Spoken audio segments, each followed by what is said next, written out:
See, in that moment, it won't matter. Mira, en ese momento no va a importar. It will not matter how big your house is. No va a importar qué grande es tu casa. It will not matter how much money you have in your bank No account. va a importar cuánto dinero tengas en tu cuenta bancaria. It will not matter how many Instagram followers you have. No va a importar cuántas personas tienes que te siguen en las redes sociales, en Instagram. It will not matter No va a importar whether men knew your name. si los hombres conocían tu nombre o no. That will be worthless. Eso no va a valer para nada. The only thing that will matter, Lo único que va a importar are you washed in the blood of ha Jesus? sido lavado con la sangre de Jesucristo. Did you give him your life? Le entregaste tu vida a Él. Did you give him your heart? Le diste tu corazón a Él. Did you live for him? Viviste para Él. Apocalypse 3, verset 14, Jésus s'adresse à l'église de Laodicée. Il dit à l'église de Laodicée que tu n'es ni chaud, tu n'es ni froid, que tu es tiède. Premier reproche. Deuxième reproche, Jésus s'adresse à cette église en disant, tu penses que tu es riche, tu penses que tu vois. Troisième reproche, Jésus dit à cette église-là que tu m'as mis dehors. Tu m'as mis dehors. Je suis à la porte, je frappe. Si quelqu'un entend, qu'il ouvre. Ça veut dire que cette église a mis Jésus dehors. C'est ce que ça veut dire. L'église de la fin. Premier reproche. Tu n'es ni chaud ni froid. Quand Jésus dit tu n'es ni chaud ni froid, généralement nous pensons que ça parle du service. Oui, le service en fait partie, mais ce n'est pas le service principal qui détermine la chaleur ou la froideur de quelqu'un. C'est son intimité avec Dieu. C'est son intimité avec Dieu. Donc quand Jésus dit tu n'es ni chaud ni froid, ça veut dire que cette église n'avait plus une relation profonde avec le Seigneur. Elle n'avait plus cette relation profonde. Et la relation qu'elle n'avait plus avec le Seigneur jouait sur quoi? Sur le service de Dieu. C'est-à-dire cette église a abandonné le message de Dieu pour passer à un autre message. Le message qui avait été donné à cette église a mis ce message à Dieu. Elle a mis cette parole à Dieu. D'où Jésus se retrouve Dieu et il frappe à la porte. Le véritable évangile, la véritable parole, c'est Jésus. Les faux messages, on peut mettre Jésus dehors en prêchant les faux messages. Parce qu'il n'est pas dans cette nouvelle parole-là qui est donnée. Toute parole qui vient de lui l'introduit automatiquement dans l'église ou dans la vie de la personne qui l'invoque. Donc l'église de Laodicée a mis Jésus dehors en prêchant d'autres messages. Elle dit elle est riche. Aujourd'hui, lorsque nous regardons l'évangile de la fin, les messages sont beaucoup mis sur comment dominer la terre, comment régner sur la terre. Jésus ne nous a pas demandé de régner sur la terre.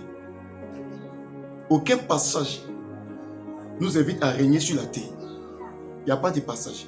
Jésus nous demande de proclamer son évangile et de préparer son église à son retour. C'est ce que Jésus nous demande. Il dit à cette église-là, tu penses que tu es riche parce qu'aujourd'hui, on détermine la faveur de Dieu sur la vie de quelqu'un en fonction de ses biens. C'est-à-dire qu'un chrétien qui vit la galère, c'est que Dieu n'est pas lui. C'est que Dieu n'est pas avec lui. Donc on détermine la spiritualité de quelqu'un en fonction des différentes faveurs qu'il peut obtenir. Aujourd'hui, c'est ce qu'on dit. Donc on dit que le chrétien que Dieu approuve, c'est celui qui est riche, c'est celui qui prospère, c'est celui qui réussit dans tout ce qu'il fait. Alors que Paul a souffert de la faim. Alors que les disciples ont souffert de la faim. Alors que les disciples n'avaient aucune maison pour eux-mêmes. Alors que les disciples manquaient par moments de beaucoup de choses. Ils manquaient par moments de beaucoup de choses. Mais nous, aujourd'hui, on a changé le message. D'où on a mis Jésus dehors pour un autre message, pour un autre évangile. Secondo, il dit que tu dis que tu vois alors que tu es aveugle. Vous voyez, quand Jésus dit ça, ça se réfère à quoi? Jésus veut dire, vous n'arrivez pas à discerner dans le temps dans lequel vous êtes. Nous sommes à la fin des temps. Mais vous prophétisez autre chose. Vous pouvez voir, par exemple, qui sera président, qui va gagner, par exemple, la CAN, la Coupe du Monde et autres. Vous pouvez voir les différents accidents qui vont se produire, mais vous n'arrivez pas à voir que Jésus-Christ est à la porte. C'est pour ça que Jésus dit, vous dites que vous voyez, alors que vous êtes aveugle. Parce que si réellement vous avez la vision, si réellement vous êtes des voyants, vous saurez que le temps où nous sommes là, Jésus est à la porte. Qu'il est temps d'amener le peuple à la repentance. Qu'il est temps d'amener le peuple à la repentance. Vous voyez, dans la majorité des prophètes que nous voyons aujourd'hui, rares sont ceux qui amènent les gens à se préparer au retour de Jésus-Christ. Ils ne sont pas nombreux. Ils ne sont pas nombreux. Mais ils arrivent à voir le numéro de téléphone des gens. Ils arrivent à voir les codes Wi-Fi des téléphones des gens. Mais n'arrivent pas à voir que Jésus-Christ revient. Nous sommes en plein dedans, l'église de Laodicée. Nous sommes en plein dedans. Le service ne détermine pas notre chaleur ou notre froideur. C'est notre relation, notre intimité avec Dieu qui est la base de tout. Ce qui veut dire que si nous n'avons pas cette intimité-là, même si nous évangélisons 1000 fois par jour, nous sommes tièdes. Parce que c'est de l'intimité que doit partir notre force pour le service. On peut servir Dieu et être tiède. On peut servir Dieu et ne pas avoir une relation profonde avec lui. Le service ne détermine pas notre relation avec le Seigneur. Le service, c'est autre chose. La relation, c'est autre chose. Donc, nous voulons encourager l'Église à faire très attention parce que nous sommes à la fin des temps. Nous sommes à la fin des temps. Et Jésus-Christ est à la porte. Dans ce temps, il y a une certaine lourdeur, il y a une certaine froideur qui plane. Nous voulons encourager l'Église à s'attacher au Seigneur. Nous avons fait une vidéo sur Jared Kushner où nous avons longuement parlé de la période des 10 vierges. Nous avons vraiment parlé. Nous sommes sur le chemin pour aller à la rencontre de l'époux. Le chemin n'est pas éclairé. En route, il y a des pierres. On peut trébucher. On peut trébucher. Mais il faut se relever. On peut refroidir.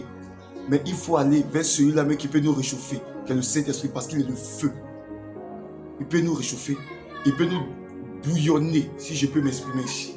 Donc nous voulons encourager le peuple de Dieu à s'attacher non seulement à la parole de Dieu, mais à se tourner vers le Saint-Esprit pour avoir non seulement l'huile, pour avoir la vie, pour avoir vraiment la vigueur. Et que la parole qui avait été mise dehors, que cette parole-là puisse de nouveau habiter dans nos vies. Que Dieu vous bénisse. Amen.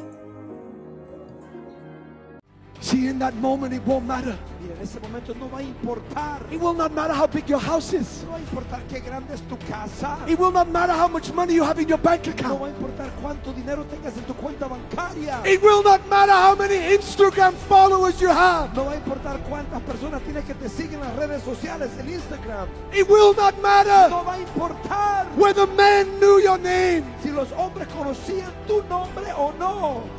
That will be worthless. Eso no va a valer para nada.